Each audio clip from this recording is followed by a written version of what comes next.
But you got to understand that Pearl Harbor was intentionally not an invasion. Like, that was never the intent of Pearl Harbor.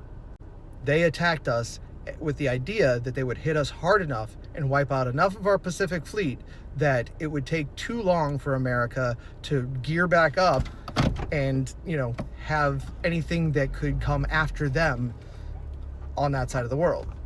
There are also the two great misunderstandings that Japan had in regards to the West because, they were Japanese and their culture was different. The first was that they thought that they were part of the empire class now.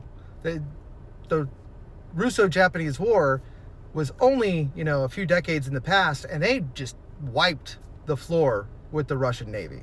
Like, they just banged them out, hardcore. And so they thought, hey, now we're one of you boys. They forgot that racism, or didn't realize just how racist, both America and Europe were at the time, kind of still are.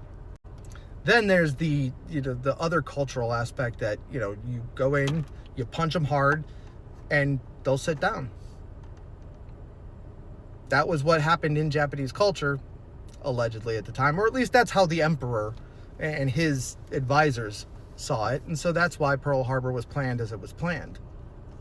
Now, there were other groups of Japanese who were looking into invasion options. As I said in the original video, there was actually a plan for them to attack San Francisco that, they chose not to do because all of our ships were at Hawaii, and, that was a little bit easier to get to from Japan. But those folks did conclude that, both America was too big and there were just too many of us for it to make sense for Japan to actually invade. Even in Hawaii, they decided that it would be a improper and unwise use of their military force to try and occupy the Hawaiian Islands, when instead they just went and got all the other islands in the Pacific and took those over in an effort to basically surround both themselves and anybody else who tried to make incursions into the Pacific with their ownership of every piece of dirt out there, basically.